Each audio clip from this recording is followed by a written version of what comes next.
Hello everyone, कैसे हैं आप सब। क्लास 11th हिस्ट्री के चैप्टर द थ्री ऑर्डर्स के सेकंड पार्ट में आपका स्वागत है। लास्ट वीडियोस में हमने ये जाना था कि जो मेडिवल सोसाइटी थी वो 3 पार्ट में डिवाइडेड थी, ठीक है, जिसमें नोबैलिटी और क्लर्जी को हम ऑलरेडी पढ़ चुके हैं। यहाँ पर हम थर्ड ऑर्डर के बारे में पढ़ेंगे। उसके बाद हम ये जानने की कोशिश करेंगे कि एक चौथा ऑर्डर कैसे डेवलप होता है। जो थर्ड ऑर्डर है उसमें 2 कैटेगरी है। बेसिकली थे तो दोनों पीजेंट्स ही, बट उसमें भी 2 कैटेगरी थी, कुछ फ्री थे और कुछ जो है अनफ्री थे, ठीक है।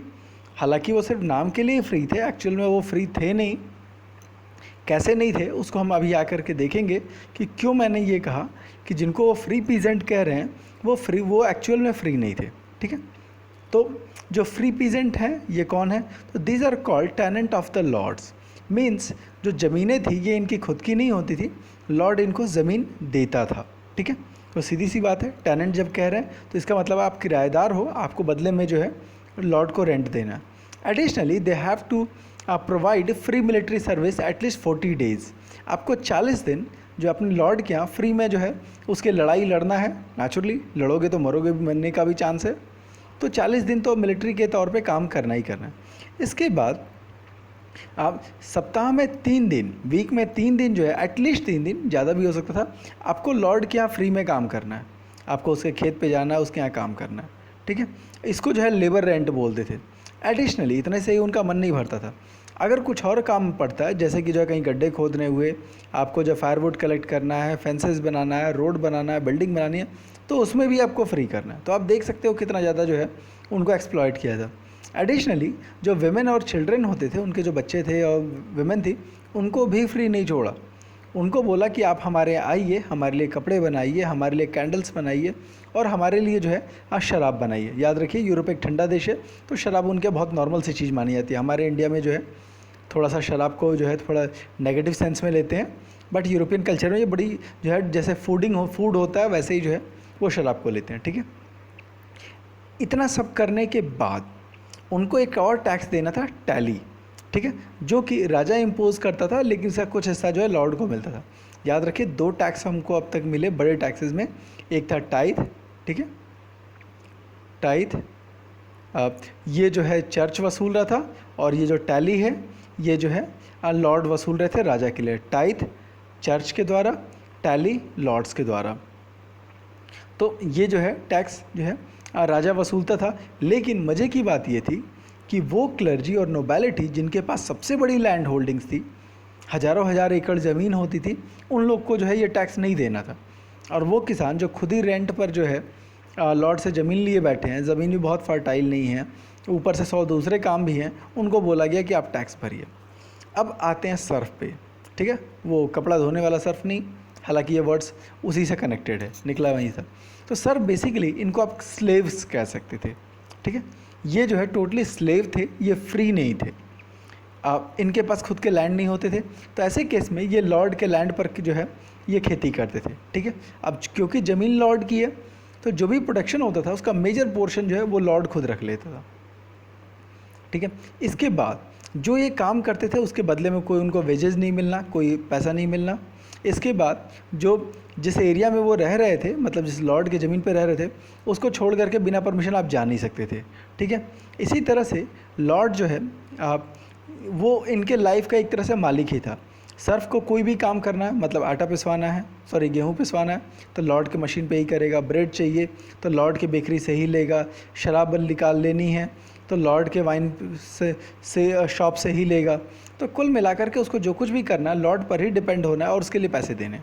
इवन कि सर्फ को अगर शादी भी करनी होती थी ना, तो उसके लिए भी जो है उसको लॉर्ड की परमिशन लेनी होती थी, अपने मन से वो शादी तक नहीं कर सकता था। कई बार वो कुछ पैसे दे करके अपनी मनमर्जी शादी करने के लिए परमिशन ले सकता था। तो एक बार फिर से जो है इन चीज़ों को देख लेते हैं। जो 2 तरह के, सॉरी गलत पेज खोल दिया, 2 तरह के जो है थर्ड स्टेट में, पुराने में 2 तरह के मेंबर हुए। पिक्चर अगर साफ़ नहीं दिख रही होगी तो राइट में, वीडियो के राइट में जो 3 डॉट्स होते हैं उन पर क्लिक करके वीडियो क्वालिटी इंप्रूव कर लीजिएगा, तो फिर जो है पिक्चर ज़्यादा साफ़ हो जाएगी, ठीक है। तो फ्री पीजेंट्स कौन है, ठीक है, ये basically tenant of the lord हैं। इनको जो है ज़मीन रेंट पे मिलती है, ठीक है। इनको ज़मीन जो है रेंट पे मिलती है। एडिशनली इनको 40 दिन फ्री मिलिट्री सर्विस देनी थी। इनको जो है सप्ताह में 3 से ज़्यादा दिन जो है एज ए लेबर रेंट काम करना होता था। इसके बाद इनको जो है कभी भी बुलाया जा सकता था अनपेड काम के लिए, गड्ढे खोदने हैं, फायरवुड कलेक्ट करना, इन सब चीज़ों के रोड बनाने हैं। इसके बाद जो इनकी वीमेंस थी उनको जो है धागे बनाने हैं, कपड़े बनाने हैं, कैंडल बनाना है, ग्रेप्स प्रिपेयर करना है, वो भी सब फ्री ऑफ कॉस्ट। इसके बाद जो लॉर्ड्स थे वो एक टैक्स वसूलते थे, टैली। ठीक है, ये हो गए फ्री पीजेंट्स। सर्फ की कहानी क्या है? तो जो सर्फ है इनके पास खुद का लैंड नहीं है। ठीक है, ये जो है लॉर्ड के ही ज़मीन पे काम कर रहे हैं, इसलिए जो भी प्रोडक्शन होता था उसका मेजर हिस्सा लॉर्ड रख लेता था। इनको कोई सैलरी नहीं मिल रही और ये बिना परमिशन जा नहीं सकते। इसके बाद इनको जो भी सामान चाहिए सब लॉर्ड से ही ख़रीदना है, अपना काम नहीं कर सकते थे। इवन कि जब शादी भी करनी है तो भी आपको लॉर्ड की परमिशन से ही शादी करनी है। आपको ज़रूरत पड़े नोट्स के लिए तो आप चाहें तो इसका स्क्रीनशॉट ले सकते हैं। चलिए आगे चलते हैं। ये तो हुई थर्ड स्टेट की कहानी। इसके बाद क्या था? ये जो पूरी स्टोरी बताई गई है ये फ्रांस के बारे में। इंग्लैंड में क्या था? इंग्लैंड की कहानी भी कुछ कुछ सेम ही थी।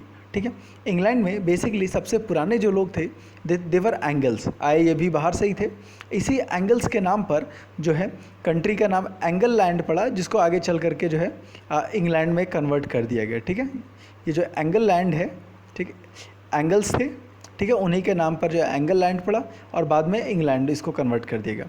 तो पहली कम्युनिटी एंगल्स, उसके बाद सेक्शन आए। ठीक है, ये लगभग जो है 6th सेंचुरी के आसपास आए थे।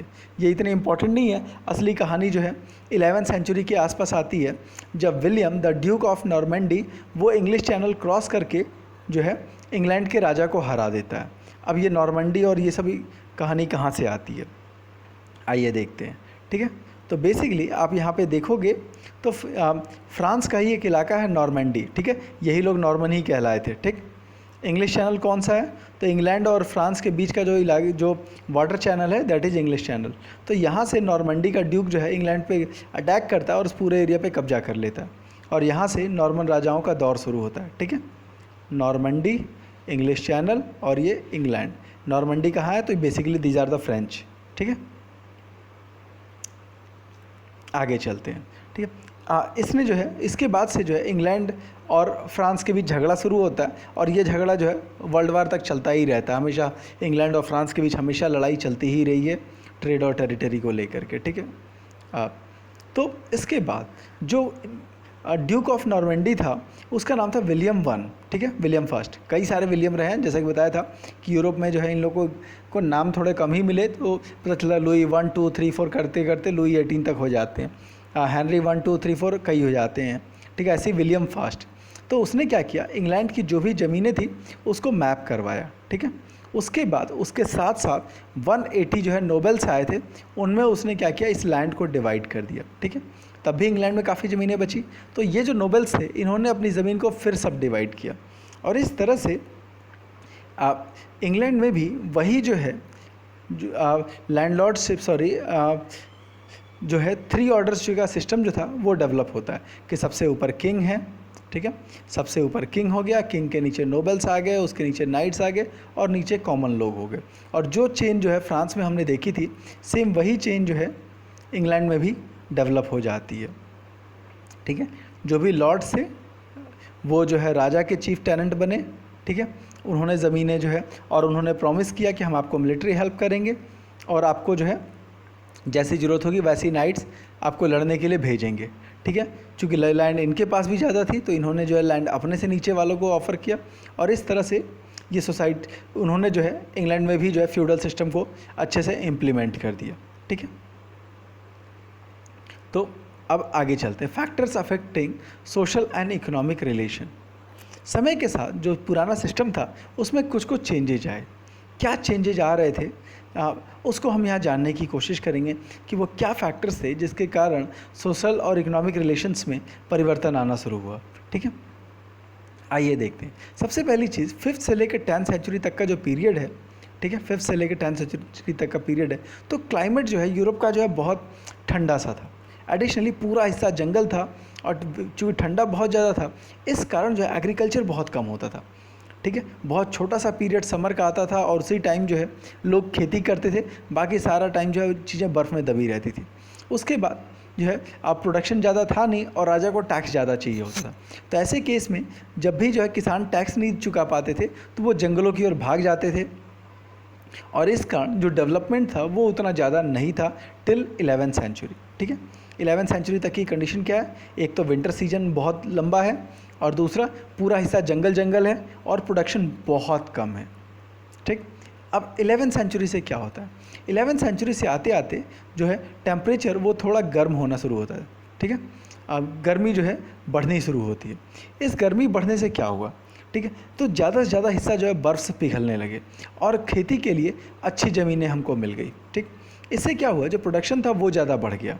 जब प्रोडक्शन बढ़ा तो अच्छा, जब मौसम गर्म होता है तो लोग जो है ज़्यादा जो है खुल करके वर्क कर पाते हैं। जैसे ठंडा होगा तो दिन भर आप कंबल रजाई में डूबे रहना पसंद करते हो। तो खेती बढ़ गई, जब खेती बढ़ गई तो उन्होंने ज़्यादा से ज़्यादा जंगल साफ़ किए और जंगल साफ़ करके जो एग्रीकल्चरल एरिया जो है बहुत ज़्यादा बढ़ा दिया। ठीक है, लैंड यूज़, पुराने टाइम में जो एग्रीकल्चर टेक्नोलॉजी थी वो पूरी पूरी प्रिमिटिव थी, मतलब वो झूम कल्टीवेशन ही आप कह सकते हो।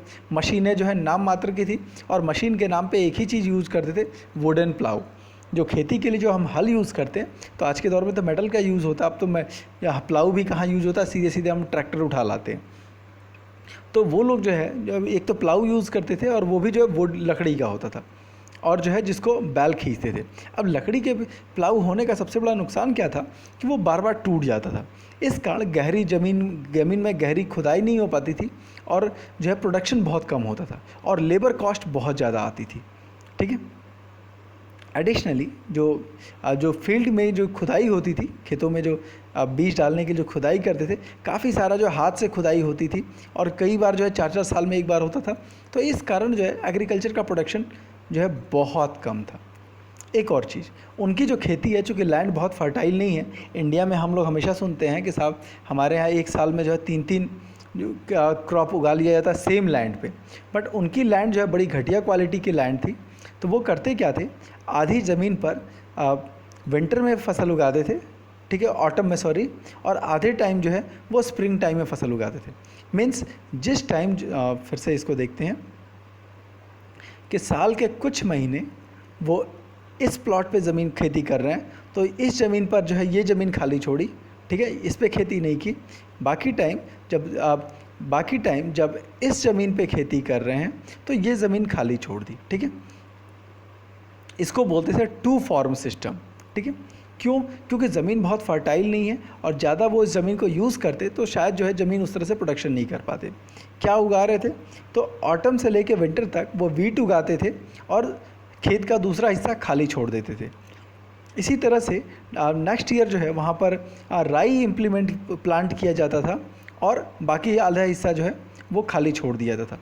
इस तरह से जो हमेशा ही उनकी आधी ज़मीन खाली रह जाती थी और प्रोडक्शन जो है बहुत कम होता था। लेबर इन्वेस्टमेंट बहुत ज़्यादा हो गया और जो है हर बार चूँकि सेम ही फसल उगा रहे थे, इस कारण जो लैंड की जो क्वालिटी है, फर्टिलिटी है, वो बहुत ख़राब हो गई। ठीक है, बार बार फेमाइन आ रहे थे, प्रॉब्लम्स थी, क्रॉनिक जो है माल न्यूट्रिशन की प्रॉब्लम थी, बार बार जो इसके कारण क्या है, गरीबों की हालत बहुत ख़राब थी। आप तो एक चीज़ ये भी देख रहे थे कि किस तरह से जो लॉर्ड्स थे वो लोगों को एक्सप्लॉयट कर रहे थे। इतना ज़्यादा उनसे वर्क कराया जा रहा था कि उनके पास खुद के खेत पे काम करने के लिए टाइम नहीं था, खुद का प्रोडक्शन नहीं होता था और जो प्रोडक्शन होता था उसका भी मैक्सिमम हिस्सा जो है एज ए टैक्स दे देना पड़ता था। तो कंडीशन बहुत ख़राब थी। ठीक है, यहाँ पर भी वही बात है कि लॉर्ड जो है अपना का सिर्फ एक ही इंटरेस्ट था कि कैसे अपना जो है इनकम बढ़ाया जाए, बट और इसके लिए वो किसानों को बहुत ज़्यादा फोर्स करते थे कि वो आप हमारे ज़मीन पे कार्य करो, और इसलिए जो है किसानों के लिए मुश्किल था कि वो अपनी लाइफ अच्छे से जी नहीं सकते थे। कई बार पीजेंट ने रजिस्ट करने की कोशिश की, बट डायरेक्टली लड़ाई तो नहीं लड़ सकते थे, तो उन्होंने क्या किया, पैसिव रेजिस्टेंस अपनाया। अब ये पैसिव रेजिस्टेंस क्या है, पैसिव रेजिस्टेंस का मतलब कि वो जो है दिन भर खेत में पड़े रहेंगे, काम कुछ नहीं करेंगे। ठीक है, दिन भर धीरे धीरे लगे पड़े, काम जो है कुछ निकाल ही नहीं रहे, क्योंकि उनको पता है कि 4 दिन तो लॉर्ड के यहाँ काम करना है, तो थोड़ा करें या ज़्यादा करें क्या फ़र्क पड़ता है। तो दिन भर जो है पड़े रहते थे। वो जानबूझ करके जो है जो एक्स्ट्रा सर्विस थी जिसके लिए सैलरी नहीं मिलनी वो नहीं करते थे। कई बार गाँव छोड़ के भाग गए। कई बार जो है झगड़े भी होते थे। तो इस कारण क्या था कि जो प्रोडक्शन था वो बहुत अच्छा नहीं था और जो है कंडीशन ख़राब थी। ये 11वीं सेंचुरी के आसपास तक के सीन है। लेकिन 11वीं सेंचुरी के बाद से कंडीशन कैसे बदलती है हम ये देखते हैं।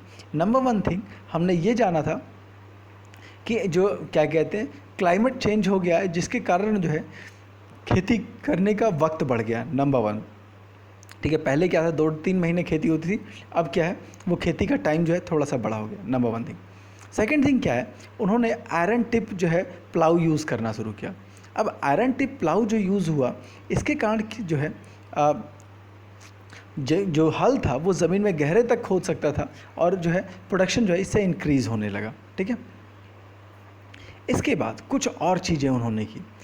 पहले क्या था, जो बैलों पर जो हार्नेस लगाई जाती थी, जो जुआ बोलते हैं, वो जो है उनके गले में बांधा जाता था, उसको चेंज करके उन्होंने शोल्डर पर करना शुरू किया। क्या है इसको भी थोड़ा सा देख लेते हैं। ठीक है। यहाँ पर आपको एक जो है, यहाँ तो खैर गधे से खेती हो रही है, बट आप ध्यान से देखोगे कि जो हल लगाई गई है वो इसके गले में बांधी गई है। अब सोच के देखो, आप इस जानवर को कितना भी पीटो, जानवर आगे खिसकना नहीं चाहेगा। क्यों? क्योंकि जैसे ही खिसेगा, आगे बढ़ने की कोशिश करेगा, उसके गले पे दबाव पड़ेगा। अब सोच के देखिए, आपके गले में एक रस्सी बांध दी जाए और ये कहा जाए कि पीछे 50 किलो का वजन है, खींचिए, आप खींचना चाहेंगे? नहीं। तो ये पुराना खेती का तरीका था जिसमें जो है हल को गले में बांधा जाता था। इसके कारण जो जानवर अच्छे से काम नहीं कर पाते थे। बाद में क्या हुआ, जो उन्होंने खेती का ट्रेंड चेंज किया और जो हल का जो जुआ था, ये जो लकड़ी होती है इसी को जुआ बोलते हैं, उसको उन्होंने उनके जो है शोल्डर्स पे डालना शुरू किया, जिसके कारण बैलों को थोड़ी ताकत मिल गई और जो है खेती की जो है थोड़ी और इम्प्रूव हो गई, प्रोडक्शन जो है थोड़ा और बढ़ गया। तो ये छोटी छोटी चीज़ें थी, लेकिन इसका असर बहुत गहरा पड़ा। अभी लगता है यार इसमें कौन सी बड़ी चीज़ थी, लेकिन ये जो है उस दौर के हिसाब से ये बहुत बड़ी टेक्नोलॉजी थी। ठीक है। इस तरह से उन्होंने क्या है, हॉर्स की शूज़, जो हॉर्स के जो घोड़े थे, जो जानवर थे, उसके खुर होते हैं, जो उसके पैर होते हैं, उस पर जो है मेटल की प्लेट्स लगानी शुरू की। इसके कारण उनके पैरों को कम नुकसान पहुंचना शुरू हुआ। इसी तरह से विंड और वाटर एनर्जी जो है, इसको एग्रीकल्चर में यूज़ करना शुरू किया। विंड और वाटर एनर्जी मीन्स जो है अनाज की पिसाई करनी थी और भी दूसरे काम करने थे, खेतों में पानी पहुंचाना था, उसके लिए जो है उन्होंने मशीनें यूज़ करनी शुरू की। नेचुरली ये सब छोटे किसान तो नहीं कर सकते थे। यहाँ पर आपको जो है एक वाटर मिल दिख रहा है कि पानी यहाँ पे इस पर डालना शुरू किया, जिससे कि ये सर्किल घूम रहा है। अंदर जो है अब इससे जो ढेर सारे बेरिंग लगी हुई है और फाइनली यहाँ पर आप देख सकते हो कि एक मशीन है जिसमें आटा पीसा जा रहा है। ठीक है।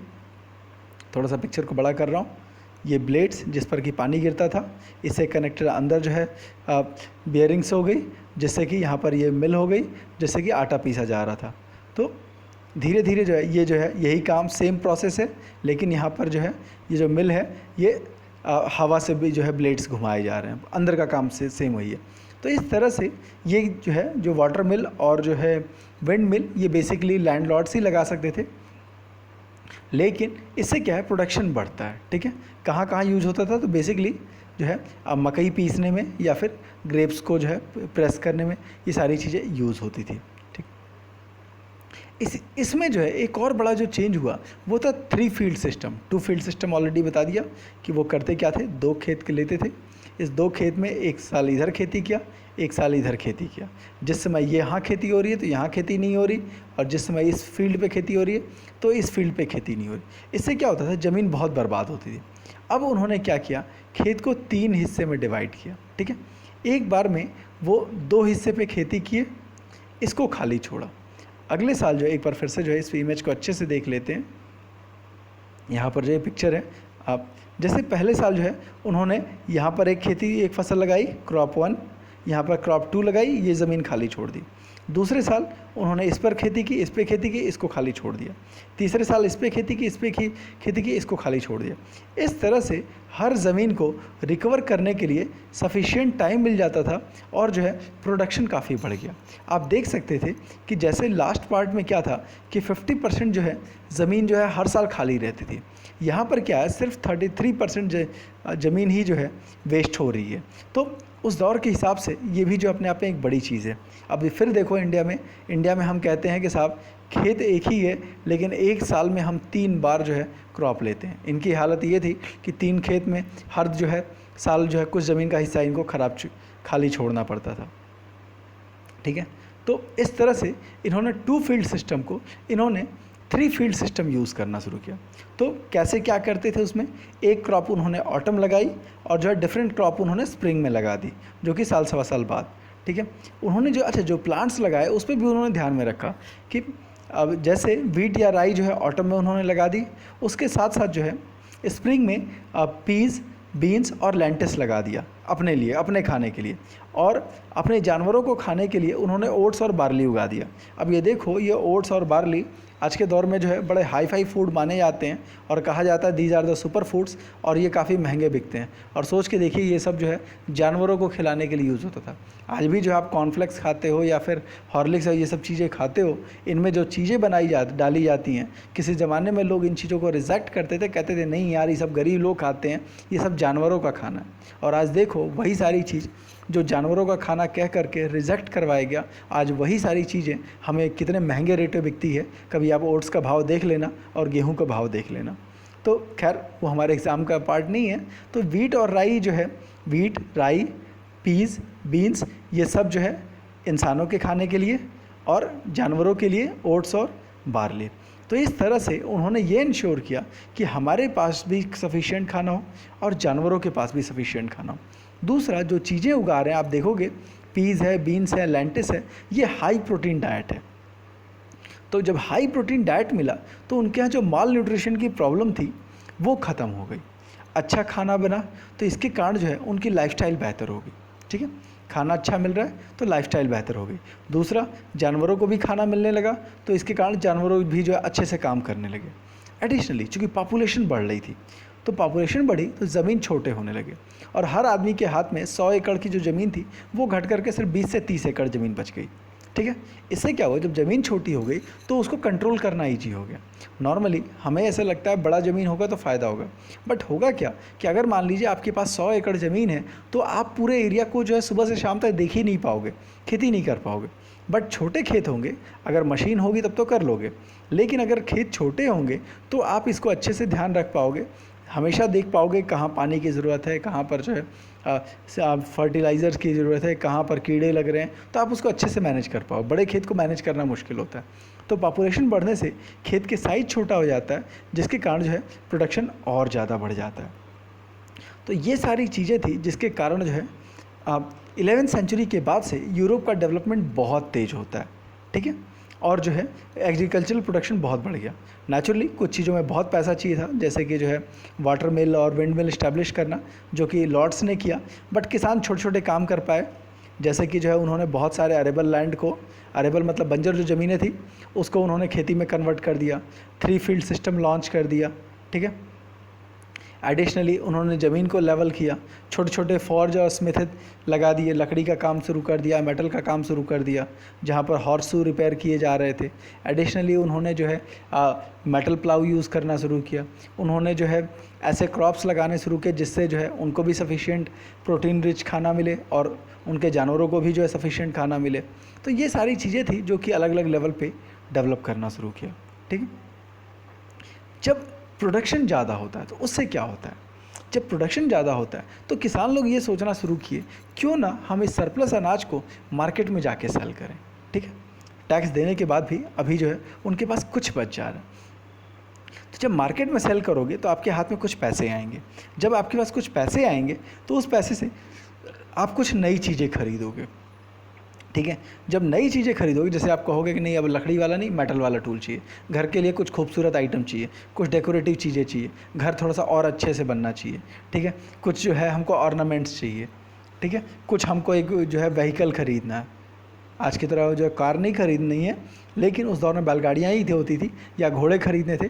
तो इस तरह से क्या हो रहा है, ट्रेड बढ़ रहा है। एडिशनली जो लॉर्ड्स थे उन्होंने भी टैक्स बढ़ाया था, तो उनके पास भी पैसे बढ़ गए। अच्छा, उन्होंने भी फोर्स करना शुरू किया कि आप हमको जो है कैश में पेमेंट कीजिए। क्यों? इस कैश से वो बाकी चीज़ें खरीद सकते थे। किसानों को भी फ़ायदा दिखता था कि साहब अपनी मनमर्जी से दाम जो है मार्केट में बेचेंगे, उस हिसाब से कैश में पेमेंट कर देंगे। तो इस तरह से जो सोसाइटी है उसमें जो है कैश की जो है अवेलेबिलिटी बढ़नी शुरू होती है और कैश की डिमांड बढ़ गई। जब कैश बढ़ता है तो उससे बिज़नेस बढ़ना शुरू होता है। लेकिन कैश का एक नुकसान होना शुरू हुआ था क्या कि कई बार जब जो है फसल ख़राब होती थी, बाढ़ आ गई, सूखा पड़ गया, उस केस में जो है अचानक से क्रॉप की प्राइस बहुत तेज़ी से बढ़ जाती थी। जैसे एक एग्जांपल मिलता है कि जो क्रॉप की प्राइस है 1270 से लेके 1320 तक सीधे सीधे डबल हो गई थी। उस दौर के हिसाब से ये बहुत बड़ी बात थी कि चीज़ों की प्राइस बहुत तेज़ी से बढ़े। आज के दौर में तो ये नॉर्मल है, 10 साल में ही जो है भाव हम लोग को लगता है कि जो है लगभग डबल हो जाता है यहाँ। लेकिन उस दौर के हिसाब से देखो तो लगभग ये 50 साल का पीरियड है, 50 साल में भाव डबल होना बहुत बड़ी बात थी, क्योंकि जो गरीब लोग थे उनकी इकोनॉमिक कंडीशन में थोड़ा बहुत तो इम्प्रूवमेंट आया था, बट बहुत ज़्यादा नहीं आया था। असली बेनिफिशियरी वो लोग थे जिनके पास अच्छी लैंड होल्डिंग्स थी। ठीक है, तो इस तरह से शहर ग्रो करना शुरू करते हैं, और जब शहर ग्रो करते हैं तो एक चौथा ऑर्डर उभर करके आता है जो कि था मिडिल क्लास। ठीक है, जब प्रोडक्शन बढ़ा, ठीक है, तो उसके कारण ट्रेड बढ़ने शुरू हुए। ठीक, प्रोडक्शन बढ़ा तो लोगों को खाना मिला तो डेथ कम हो गई, डेथ कम हो गई तो पॉपुलेशन बढ़ना शुरू हुआ। तो इसका एक अनुमान लगाया जाता है कि 1000 ईस्वी तक 42 मिलियन पॉपुलेशन थी, मीन्स 1 मिलियन 10 लाख, तो 4 करोड़ 20 लाख जो है यूरोप की आबादी थी, जो कि 1200 तक आते आते 62 मिलियन हो गई, और 1300 तक आते आते 73 मिलियन पॉपुलेशन हो गई, 7 करोड़ 30 लाख। ठीक है, ये पूरे यूरोप की आबादी है। ठीक, ये 7 करोड़ 30 लाख याद रखना, अब ये नंबर जो है आगे एक बार काम आएगा। ठीक है, अच्छा खाना मिल रहा था तो लाइफस्टाइल अच्छी हो गई थी। ठीक है, और ऐसा देखा जा रहा था कि एवरेज यूरोपियन की जो लाइफ है वो 10 साल बढ़ गई थी।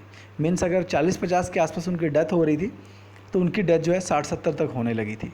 ठीक है, इसी तरह से जो वेमेन और गर्ल्स की लाइफ तब भी जो है थोड़ा सा जो है कम ही थी, क्योंकि वहाँ पर भी भेदभाव था, महिलाओं को अच्छा खाना जो है उतना नहीं मिलता था। बाद में जाकर के कुछ चीज़ें ठीक हुई थी। ठीक है, अब जो पुराने टाउन्स थे, जो रोमन साम्राज्य के टाइम हमने जो है टाउन्स के बारे में बहुत स्टोरी पढ़ी थी कि खूब सारे टाउन डेवलप, वो सारे शहर लगभग ख़त्म हो चुके थे। ठीक है, लेकिन 11वीं सेंचुरी तक आते आते जब एग्रीकल्चरल प्रोडक्शन बहुत ज़्यादा बढ़ना शुरू होता है तो शहर फिर से बढ़ने लगते हैं। ठीक है, कहानी सब वही बातें हैं कि किसान जो है अपना सरप्लस ग्रेन शहर में बेचते थे और जाकर के वहाँ से टूल और क्लॉथ्स खरीदते थे। इसके कारण जो है शहरों में बड़े बड़े जो है मेले लगाए जाने लगे। अक्सर आप देखोगे कि गांव में जो है हाट लगती है या मेले ऑर्गेनाइज़ किए जाते हैं, और इन मेलों में दूर दराज से जो है बिजनेसमैन आते हैं अपना सामान बेचने के लिए। धीरे धीरे लोगों को लगने लगा ये घूम घूम करके सेलिंग ठीक नहीं है, तो हमें एक परमानेंट जो है मार्केट बसाना चाहिए, और इस तरह से टाउन स्क्वायर बना। ठीक है, छोटे छोटे टाउन बसाए। अच्छा, ये शहर बसाए किसने? तो लॉर्ड्स ने। क्यों बसाए? होता क्या था कि जितने बिजनेसमैन उसके इलाके में आकर के रहेंगे उससे क्या होगा, एक तो उनको टैक्स मिलेगा, नंबर 1 थिंग। सेकंड थिंग क्या था, उसको उसका सामान इजीली मिल जाएगा।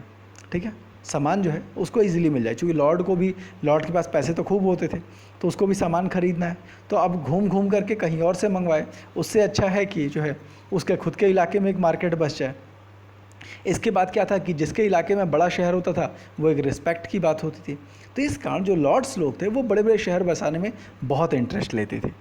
तो इस तरह से हर एक लॉर्ड की कस्टडी में एक शहर विकसित होना ज़रूर। क्या क्या चीज़ें थी? तो वहाँ पर एक स्क्वायर होता था, चौराहा जहाँ सड़कें आके मिले, एक चर्चेज होते थे, रोड होते थे, और उसके किनारे जो है शॉप्स होते थे, एक ऑफिस भी होता था, चूँकि शहरों में आबादी बढ़ गई है तो उसको मैनेज करने के लिए ऑफिस चाहिए।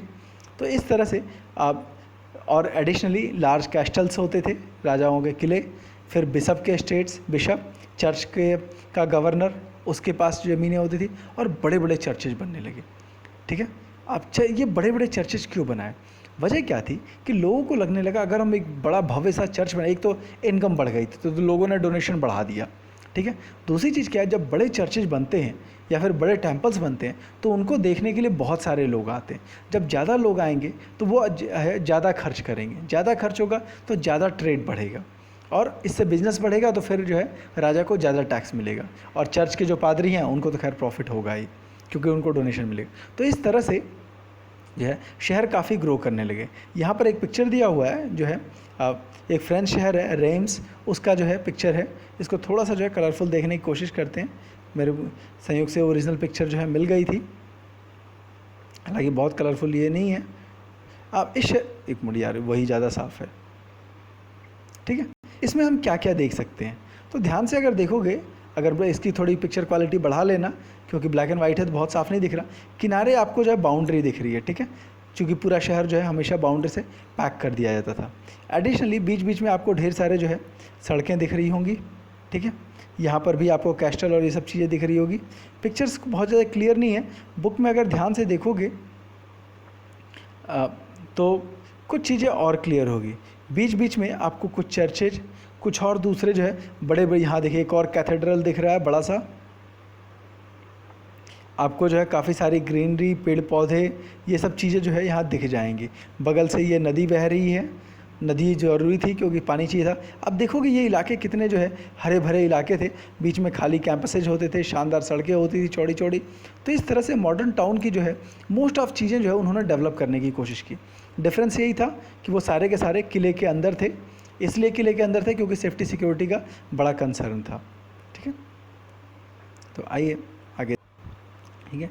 तो इस तरह से ये कैथेड्रल जो है, सॉरी, ये जो है एक शहर का नक्शा था जो कि उस दौर में कॉमन था। मोस्ट ऑफ शहरों के स्ट्रक्चर जो है कुछ ऐसे ही हुआ करते थे।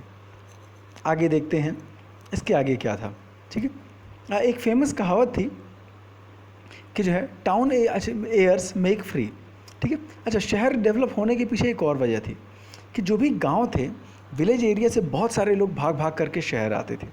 क्यों? वजह क्या था कि लॉर्ड जो है ये लोगों पे बहुत अत्याचार करते थे। तो ऐसे केस में लोगों को लगता था शहर में चले जाएंगे, ठीक है, शहर में जो है पता नहीं लाइफ कैसी होगी, बट एटलीस्ट रोज़ रोज़ जो है लॉर्ड की गुंडागर्दी से तो बचेंगे। तो बहुत सारे जो है किसान फ्री वाले वो भी भाग करके आते थे, और जो बहुत सारे स्लेव्स थे जिनको सर्फ कहा जाता था वो भी भाग भाग करके जो है ऐसे इलाकों में चले आते थे शहरों में। अच्छा, एक और चीज़ थी, एक फेमस कहावत थी यूरोप में कि टाउन सेयर मेक्स फ्री। आप अक्सर देखोगे, फेमस कहावत है, आज भी अपने सोसाइटी में देखोगे कि जितने रिस्ट्रिक्शन गांव के इलाकों में होते हैं कि साहब ऐसे कपड़े पहनने हैं, ऐसे रहना है, कि यार उसकी बहू तो इधर जा रही है, तो इस तरह की बातें जो हमें गांव में खूब सुनने को मिलती हैं। बट शहरों में फ्रीडम है, कोई कैसे रह रहा है, क्या पहन रहा है, क्या कर रहा है, कोई किसी पर सवाल नहीं उठाता। इसी के लिए ये बात कही गई कि टाउन से एयर मेक फ्री, शहर की हवा जो है लोगों को आज़ाद करती है। ये बात तब भी सही थी, आज भी सही है। तो बहुत सारे जो स्लेव्स होते थे, सर्फ जो होते थे, ये जो है भाग जाते थे, क्योंकि उस दौर की एक फेमस कहावत थी कि अगर जो है कोई सर्फ जो है अगर भाग करके कहीं छिप जाता है और 1 साल तक उसका मालिक उसको नहीं खोज पाता है, तो 1 साल 1 दिन बाद वो पूरी तरह से फ्री हो जाएगा, ठीक है। तो इस कारण जो सर्फ होते थे वो जो है गाँव छोड़ करके भाग जाते थे और भाग करके शहरों में छिप जाते थे और कोशिश करते थे पकड़े ना जाएं, और इस तरह से उनकी लाइफ जो है सेफ हो जाती थी। अब वो इंडिपेंडेंट तरीके से शहर में रह सकते थे, ठीक है।